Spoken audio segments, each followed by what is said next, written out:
Hello everyone, I'm Dr. Haritha, Associate Professor, here to enlighten you on Paper 1 of Part 2 Final Year MDS Theory Exam.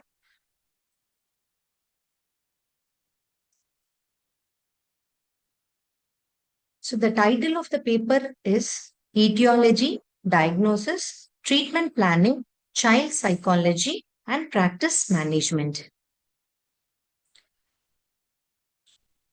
This program is going to be a very useful one for the exam going postgraduates, which has been fantastically curated by the Mangalore Orthodontic Study Group in association with the Manipal College of Dental Sciences, Mangalore, Indian Orthodontic Society, and the Academic Council. I am working as an associate professor in Sri Ramchandra Dental College and Hospital, Chennai, and I'm proud to say that this is a very green campus and it has been a great learning experience for me. Here is a detailed topics which you will have to cover in paper 1 for part 2 exams. First is the orthodontic history. Second is concepts of occlusion and aesthetics. Third, child and adult psychology. Fourth, etiology and classification of malocclusion. Five, dentofacial anomalies. Six, diagnostic procedures and treatment planning in orthodontics. Seven, practice management in orthodontics. These are the recommended textbooks which you will have to read and be prepared for the exam. First is the Prof's Contemporary Orthodontics, Graeber's Orthodontics, Principles and Practice, Rakosi Diagnosis, Cephalometrics. We have 3 books, one by Jacobson, Rakosi, and Athanasio. Coming to the psychology sections, which you can prepare from the pediatric dentistry textbooks. So now moving on to the detailed syllabus of paper 1. First is orthodontic history, wherein historical perspective, evolution of orthodontic appliances, pencil sketch on the history of orthodontic peers, history of orthodontics in India will be focused. Coming to the concepts of occlusion and aesthetics, the structure and function of all the anatomic components of occlusion, mechanics of articulation, recording of masticatory function, diagnosis of occlusal dysfunction, relationship of TMJ anatomy and pathology and related neuromuscular physiology, etiology and classification of malocclusion, a comprehensive review of the local and systemic factors in the causation of malocclusion, various classification of malocclusion systems, dentofacial anomalies, anatomical, physiological, and pathological characteristics of major groups of developmental defects of the orofacial structures. Coming to the diagnostic procedure and treatment planning in orthodontics, emphasis on the process of data gathering, synthesis, and translating it into a treatment plan, problem cases, analysis of cases and its management, adult cases, handicapped and mentally retarded and other special problems, critique of treated cases. In cephalometrics, instrumentation, image processing, tracing and analysis of errors and applications, radiation hazards, advanced cephalometric techniques including digital, comprehensive review of literature, video imaging principles and application.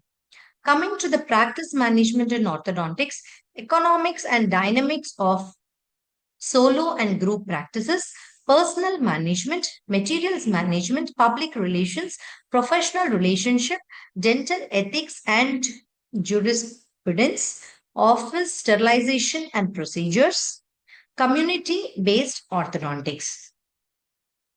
So now you are having 3 hours to write for 100 marks. So I would recommend you split up the time for 90 minutes and you can focus on the long essays.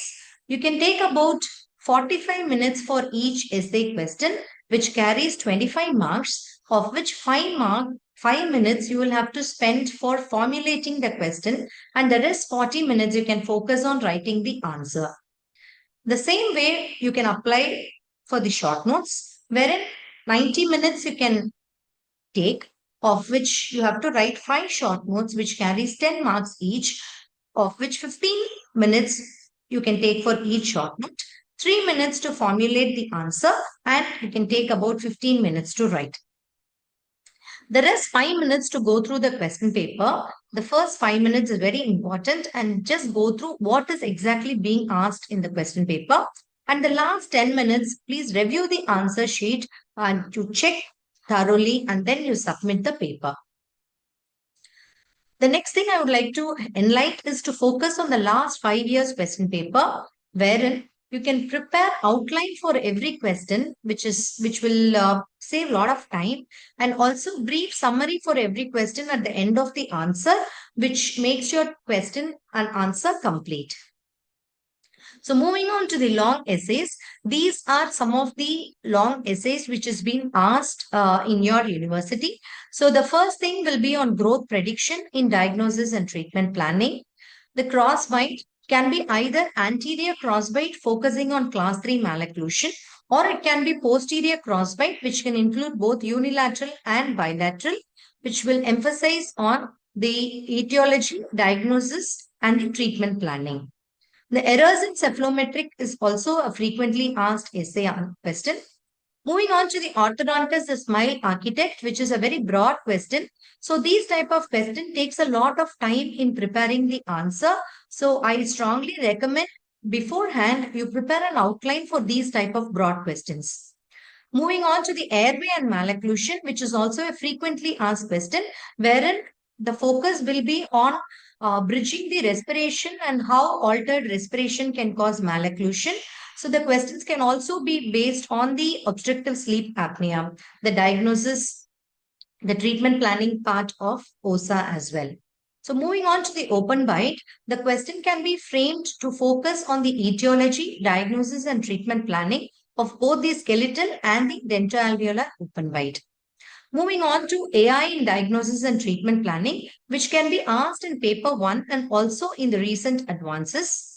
Skeletal maturity indicators, wherein you will have to briefly talk about various indicators and also with the adequate references.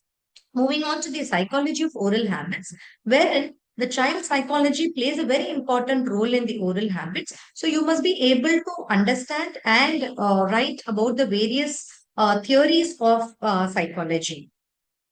Moving on to the practice management in the Indian perspective. So wherein you will have to discuss about the various possibilities, the challenges, the planning, and the management of the practice, which can include both the solo and also the group practice as well. Moving on to the next question on soft tissue facial analysis, wherein you will have to write about the examination of it in the photographs, clinical examination using cephalometrics, and also write about the various softwares which are helpful in doing these analysis. The other long essays are Arnett and Begman facial keys to diagnosis and treatment planning, emphasizing on the soft tissue analysis. Extraction in orthodontics, which also talks to you in detail about the various extractions of teeth in various malocclusions. The orthodontic office design, how you will have to plan from the scratch to completely establish a full orthodontic office. Cephalometric analysis, the various hard tissue and the soft tissue cephalometric analysis, including the various superimposition methods can be asked. Treatment planning in adult patients, wherein you will have to talk about the interdisciplinary aspect and which includes both the adjunct orthodontics and the full comprehensive orthodontic treatment planning as well. Moving on to the next question on radiographs and orthodontics. So the various 2D radiographs, right from the IOPA, occlusal radiograph, OPG, lateral cephalogram, PA cephalogram, TMJ tomogram, all these X-rays has to be discussed in detail.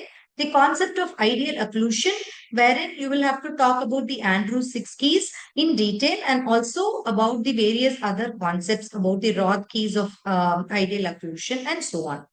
Moving on to the last topic on recent advances in imaging, as the topic name suggests, this can be asked in both paper 1 and also in recent advances paper, which can include both about CBCT and MRI as well. So these are some of the long essays which are frequently asked. Most of them I have listed in the previous slide. The other things like genetics and malocclusion and about the temporomandibular joint disorders, these are some of the other questions where you can expect as an essay. Now moving on to the short notes. I would recommend that instead of registering it as short note, please register as short essay because each short note carries 10 marks. And these are some of the commonly asked short notes which I have listed.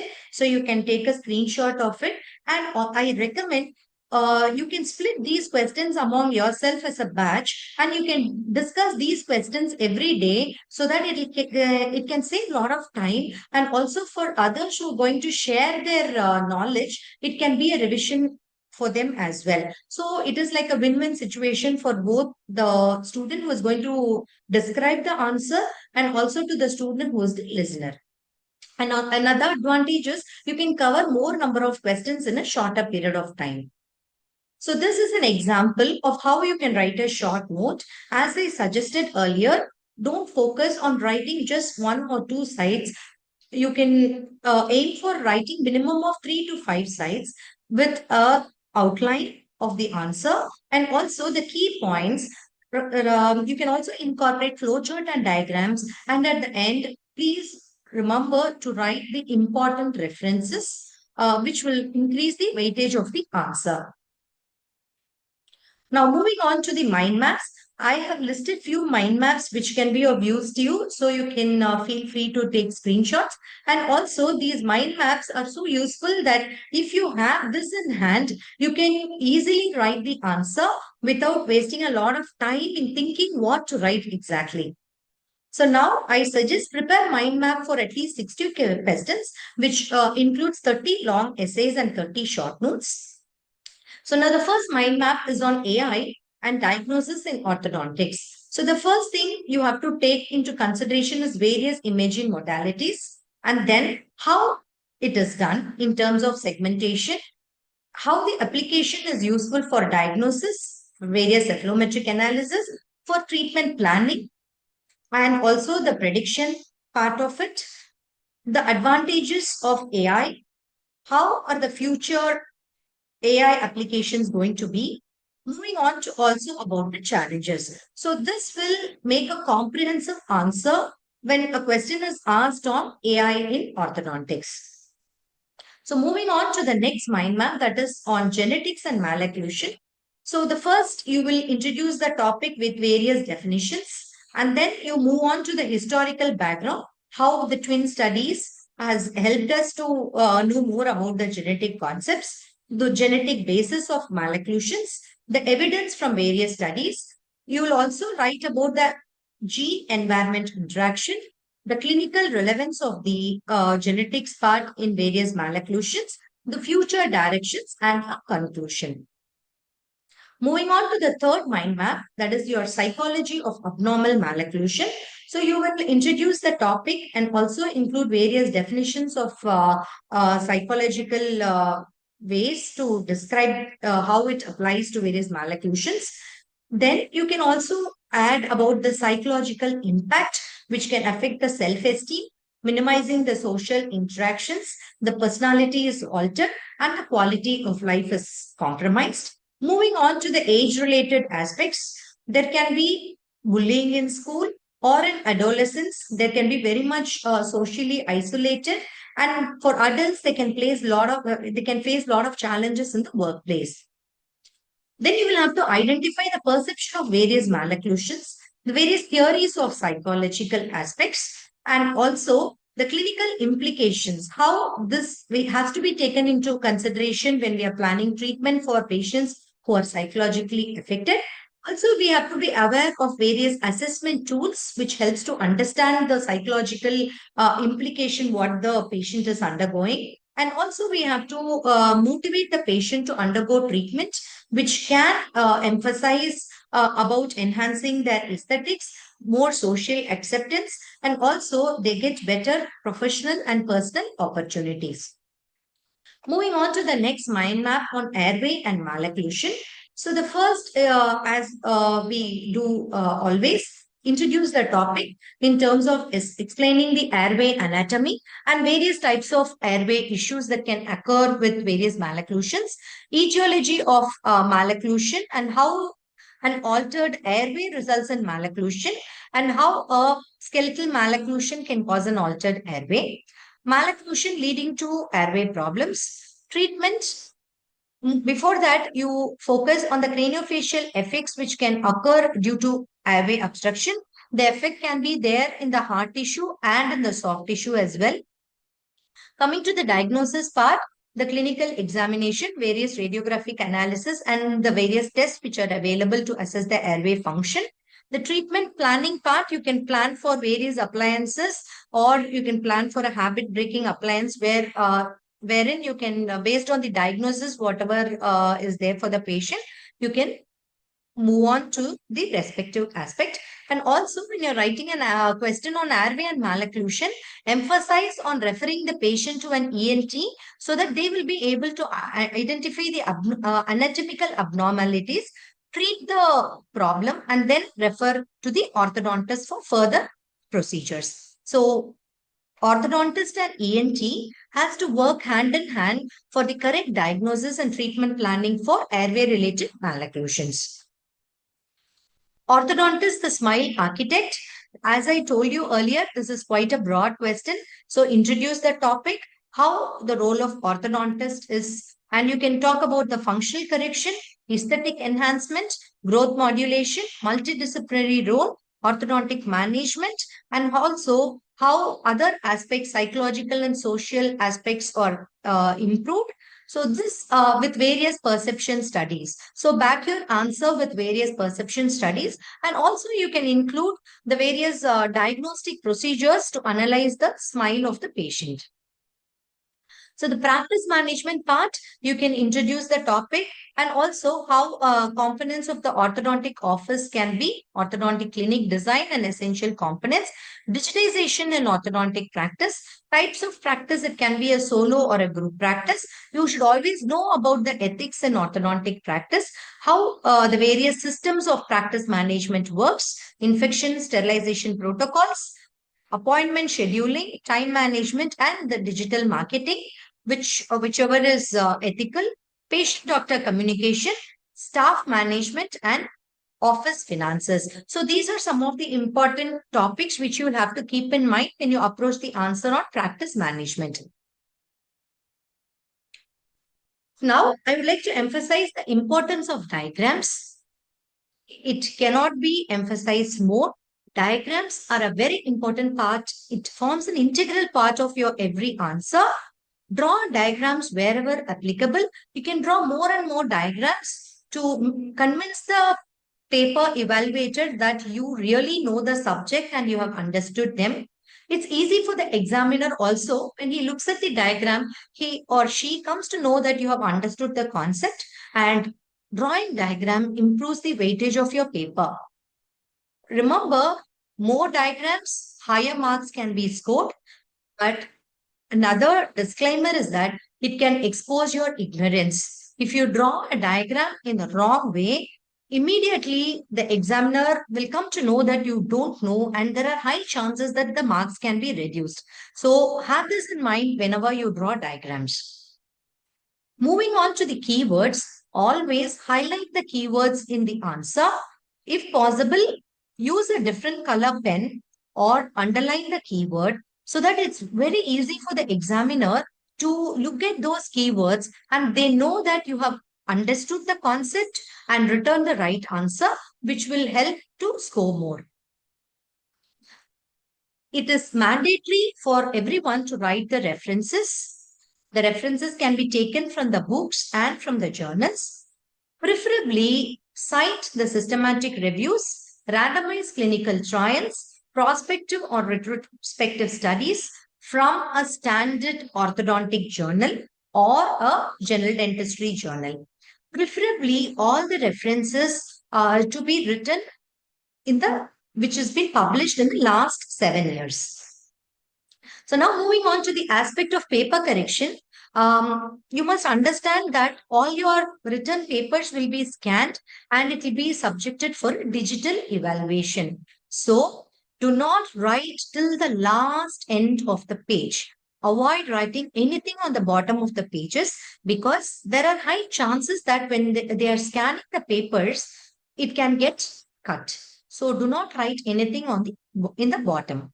And also consider that every paper evaluator has a specific time period to correct your paper. So it is in your hands to impress the paper evaluator how much you know about the subject and how much you have written. So drawing diagrams, flowcharts, highlighting the keywords, preparing the content table, writing appropriate references, all these can improve your marks. So the take home message, master your syllabus, use standard textbooks and also go through the notes, study past year question papers. Group discussions and teaching are very helpful tool. Conceptual clarity is more important more than memorization. So I would like to thank and acknowledge my department, the Department of Orthodontics, Sridevi ma'am, Vignesh sir, and other faculty with whom I've been working for so many years, and it's been a great learning experience for me. And also, I would like to thank the Ramchandra University and also the Tamil Nadu Government Dental College, where I did my both UG and PG, and also the Mangalore Orthodontic Study Group and the Manipal College of Dental Sciences, the head of the department, Dr. Ashit sir, and the entire team for giving me an opportunity. And also, I would like to make a special mention to Dr. Siddharth Shetty sir, who's been very instrumental in making this presentation possible. Thank you.